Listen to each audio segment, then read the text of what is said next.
ऋषि हमारे बार-बार मना करने पे भी आपका सिद्धांत बताने पर भी कि यहाँ केवल भगवत प्राप्ति का ही प्रश्न हो। कोई प्रश्न आते हैं कि मैं बीमार, इन्हीं में से 4-5 प्रश्न ऐसे हैं कि मैं बीमार हूँ, कृपा कीजिए, मेरा भविष्य कैसा हो, मेरी नौकरी लग जाए।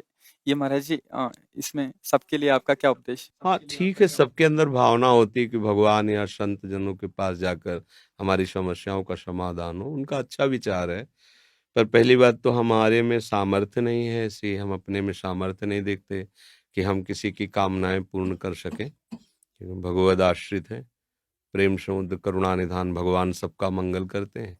उन्हीं के नाम का जप करो, उन्हीं के चरणों का आश्रय ले लो, तो तुम्हारी कोई भी कामना ऐसी नहीं है जो पूर्ण ना हो जाए। पर क्या है कि हम लोग पापाचरण नहीं छोड़ते। जैसे लोग कहते हैं ना कि भाई हमने देखा नाम जप करके 10-5 दिन या कुछ है, हमारी कामना पूर्ण नहीं हुई। नाम जप तो आप थोड़ा करें, इसके बाद जो पापाचरण कर रहे हैं, जो गलत किसी भी कामना की पूर्ति के लिए अगर राक्षसों ने भी अनुष्ठान किया तो आप पढ़ के देख लो। सब असत आचरणों का त्याग करके ऋषि मुनियों की तरह उन्होंने साधना की, मंत्र सिद्ध किया, फिर वो राक्षसी में उतर गए, पर साधना की है उन्होंने। अब किसी भी कामना की पूर्ति के लिए सेव संतरा दान करने से थोड़ी कामना की पूर्ति हो जाएगी। कि आप सोचो 10-5 हजार, लाखों में बेईमानी कर रहे हैं, 10-5 हजार बाबा जी को दे दे, सेव संतरा दे दे, वो हमारी कामना की पूर्ति कर दे, मेरी समझ के बाहर। इसलिए हम इन प्रश्नों के लिए कहते, बकाया सबके प्रश्नों का समाधान है निश्चित, यदि आप सही आचरण अपने कर लो। क्योंकि तुम्हारे दुख का कारण तुम्हारे बुरे आचरण है पुराने, और अभी तुम नए बुरे आचरण कर रहे हो, तो अब थोड़ा भी सुकृत करोगे तो बुरे आचरण फन काट करके खड़े हो जाएंगे तुम्हारे नाश के लिए।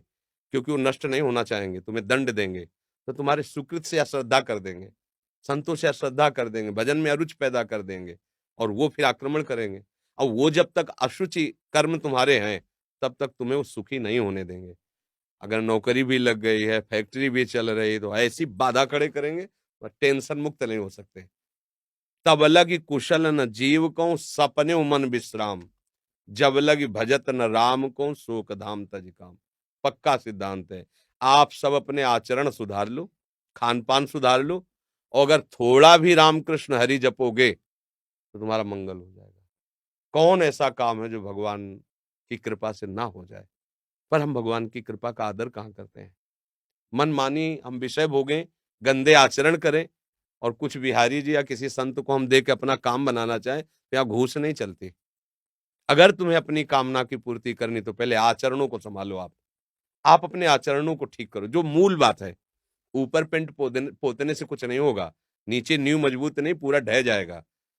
अभी वर्तमान की कोई भी सेवा, कोई भी दान पुण्य आपका एक कर्म हुआ ना, तो आपके हजारों ऐसे कर्म जो आपका नाश करने के लिए तैयार हैं। अब अगर आपको कोई बचा सकता है तो जो उनको माफ कर सकता है वही बचा सकता है, वो केवल भगवान श्री हरि है।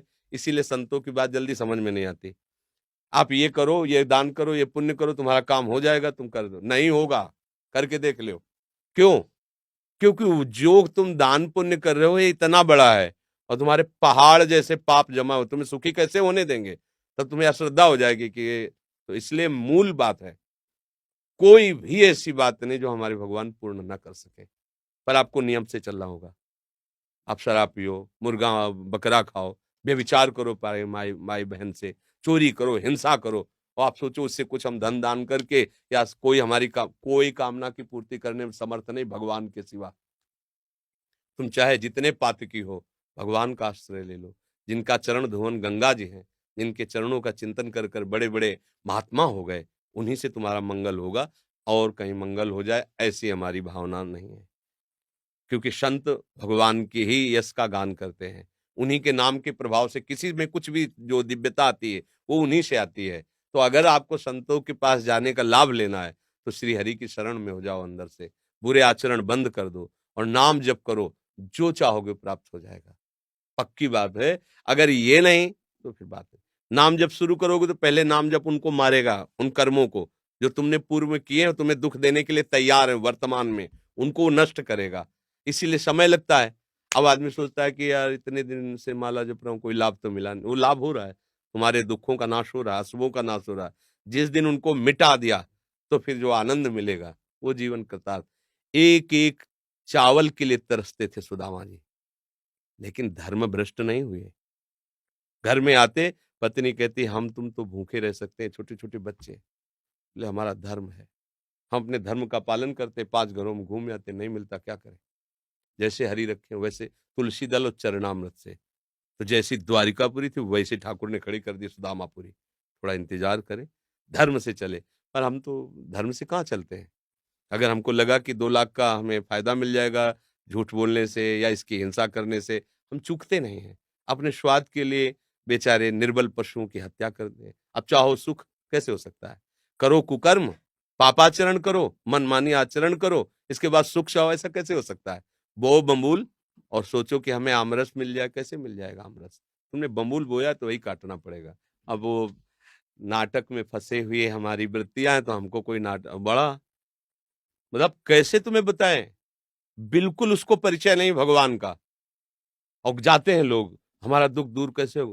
बोले तुम्हें एकांतिक बात, तुम्हें बलि देनी पड़ेगी, तुम्हें ये करना पड़ेगा।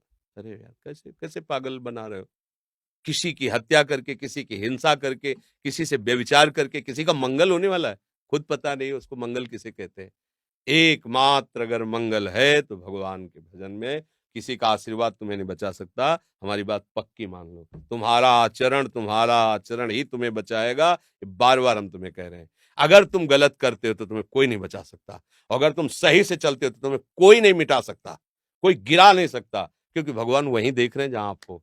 आजकल हमारे लोगों की क्या बुद्धि है, हम तो खूब भोग भोगे मनमानी, और ये साधु महात्मा जो भजन करते हैं ना, इनको कुछ दे देंगे बेचारे, वो भजन करके हमारा सबको सुधारते रहेंगे। ऐसा कभी हुआ है, कभी हो सकता है, नहीं हो सकता। अगर ऐसा कहीं है, वो नहीं है, जो होना चाहिए वो नहीं है। एक ही बात है, आप अपने को सुधार लीजिए, आप अपने आचरण पवित्र कीजिए और नाम जप कीजिए, सब ठीक हो जाएगा। समय लगेगा, पर जब दीपक की तरह जलोगे, कुल परंपरा तक चलते रहोगे और एकदम हाइलोजन की तरफ फ्यूज हो जाओगे। अधर्म क्या करता है, हाइलोजन की तरह। अरे फटाफट गाड़ी आई, फटाफट रुपया पैसा और सब, और फिर क्या हुआ, पूरा परिवार गाड़ी की चटनी बन गया। अरे बोले हो गए, यह अधर्म है। ऐसे ऊपर ले जाएगा तो आपको लगेगा बहुत ऊंचाई पे नहीं, ऊपर से छत से फेंके जाओगे तुम ऊंचाई से। और धर्म से चल रहा है ना, हो सकता है कि उसको घी लगाने को ना मिले रोटी में, लेकिन उसके बच्चे स्वस्थ होंगे, उसका परिवार शांत होगा, आनंद होगा, धीरे धीरे वो बढ़ेगा। भजन कर रहा है, सत्य से चल रहा है, आज दुखी है, एक दिन वो सुखी हो जाएगा। अधर्म से चल रहा है, पापाचरण कर रहा है, आज वो बढ़िया बढ़िया तुम्हें दिखाई दे रहा है, एक दिन मिट्टी में मिल जाएगा। अब ये बातें तो चुभने वाली हैं, तो ये बातें सबको पसंद नहीं आती हैं। कितना नाटक है। तुम करो पाप और तुम्हारे को सुख मिल जाए, कैसे हो सकता है भाई, कैसे हो सकता है। बस हम कुछ दे देंगे। अगर साधु तुमसे लेने के लिए चाह कर रहा है, तो तुमसे ज्यादा गिरा हुआ तो वही बात है ना। तुम उसके दाता हुए, वो तुम्हारा भिखारी हुआ। केवल आचार्यों ने रोटी मांगने का आदेश किया, विरक्त भाव से रोटी मांगकर पेट भर सकते हैं। ऐसे प्रभु की प्रेरणा से वो यही वही रखेगा जिसकी प्रभु प्रेरणा कर रहे हैं, अन्यथा या नहीं। तुम्हारी ताकत नहीं कि तुम निकाल के रख सको। प्रभु अगर रख दिया है और प्रभु की प्रेरणा नहीं हुई है, तो शाम तक उसको नष्ट कर दिया जाएगा। शाम तक उसे बिल्कुल नष्ट कर दिया। कई बार हमने देखा प्रभु की लीला, या ऐसा ऐसा ऐसा विधा फेंको, तो तुरंत फेंको, यमुना जी में जाकर तुरंत फेंको, हटाओ इसको, तुरंत यहाँ से हटाओ। भगवान के आश्रित होने पर ही काम बनेगा। पापाचरण करके ठगा नहीं जा सकता संत महात्माओं को, जो भगवत मार्ग के पथिक हैं। और अगर उनको ये है कि आपसे कुछ लेके, तो उनके पास है ही नहीं कुछ, क्या देंगे आपको। कभी भ्रमित मत हो, किसी के आशीर्वाद की इच्छा मत करो। ये बात तुम्हें अच्छी नहीं लगेगी, पर हम बता रहे हैं। अगर आप सच्चे आचरण से चलोगे, नाम जप करोगे, सबकी कृपा आपके ऊपर होगी, आशीर्वाद मांगने की जरूरत नहीं। जहां पर कृपा राम की हुई, तहां पर कृपा करे सब कोई। अब तुम करो गंदे आचरण, मनमानी, धर्म विरुद्ध आचरण, और कोई तुम्हें बचा ले, बिल्कुल नहीं। संतों का उपहास किया, पेट में कढ़ाई बांध करके, द्वारिकापुरी में उन्हीं के परिवार में भगवान के शाप दिया, तुम्हारे कुल का नाश कर। भगवान ने बिल्कुल नहीं मिटाया। किया है उपहास तो भोगो। भगवान है, वो ऐसे जरा में 1 सेकंड में सब मिटा सकते थे। टांग पे टांग चढ़ाए, आराम से देखते रहे, सब मार मार जाओ। जब वो अपने परिवार के आचरण का जब फल आया तो नहीं बचाया, तो तुम्हें कैसे बचा लेंगे। तुम आचरण सही करो, तब तुम किसी से आशीर्वाद की जरूरत नहीं है।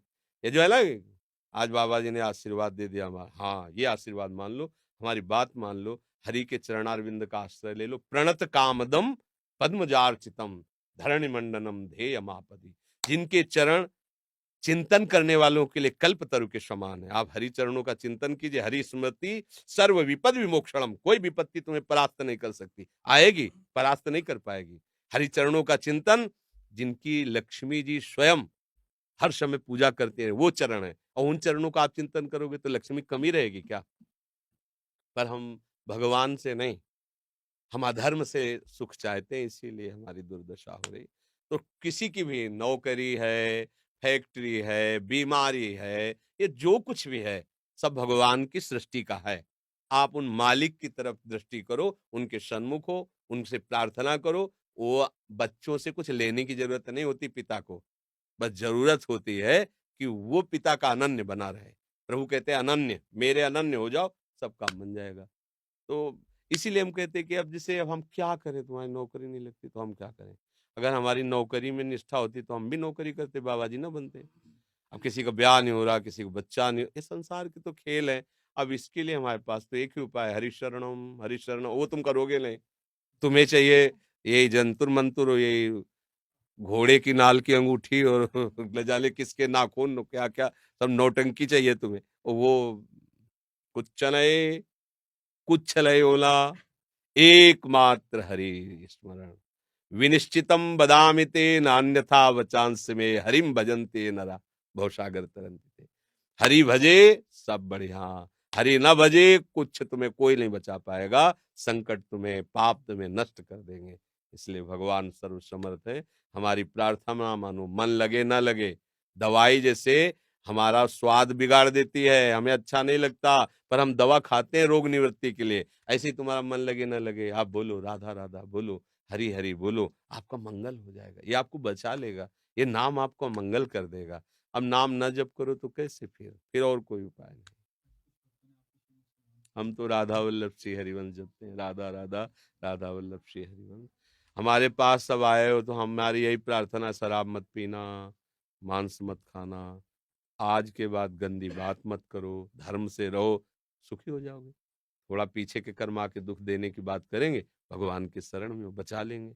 भगवान अपने जनों को ऐसे बचाते हैं, जैसे जैसे अपना लड़का है, कोई गलत काम कर दिया और उसको 4 लोग पीटने आ रहे हैं, तो चतुर पिता क्या करता है? दौड़ के हाथ पकड़ता है उसका और इतना हाथ ऊंचे करके ऐसे मारता है, और इतना जोर से चिल्लाएगा, हाथ ऊंचे उठाएगा, लगेगा कि मार डालेगा। और पर हाथ का बहुत हल्का प्रहार होगा, आवाज बहुत होगी, तो वो लोग कहें, मतलब जो 4 देख रहे हैं, अरे भाई अब क्यों मारते हो गई गलती। ऐसे ही भगवान अपने भक्तों को दंड देते हैं। भयंकर अपराध है, वो दिखाई दे रहा है बड़ा होके आएगा, तो ऐसे हल्के से निपाट देते हैं। रक्षा करो सदा तिनके रखवारी, जिम बालक राखे मातारी। वही हमें बचा सकते हैं, दूसरा भाई कोई नहीं, कोई दूसरा नहीं है, ये पक्का समझ लो। वही बचा सकते हैं, एक हरि, कोई नहीं बचा सकता। पूरा परिवार लग करके गजराज को बचाने की कोशिश की, हजारों हाथी हाथिनियां, नहीं बचा पाए। जब उसने देखा मेरा भी बल नहीं, मेरा परिवार सब छोड़ के चला गया, पुकारा हरि। पूरा नाम नहीं हो पाया था कि हरि आ गए, सुदर्शन चक्र से ग्राह को मार कर गजराज को मार लिया। सब पूरा सभा बैठी हुई है, कोई रक्षा द्रौपदी की नहीं कर पाया। जे ही पुकारा हे कृष्ण द्वारिका, यही भगवान वस्त्र बन गए। हमें चाहिए कि ये इन कथाओं से हमें प्रेरणा मिलती, हम भगवान का भरोसा रखें, वही बचाएंगे। उन्हीं के ही चरणों का आश्रय लेने से हमारी सारी कामनाएं पूर्ण होंगी, दूसरा कोई उपाय नहीं।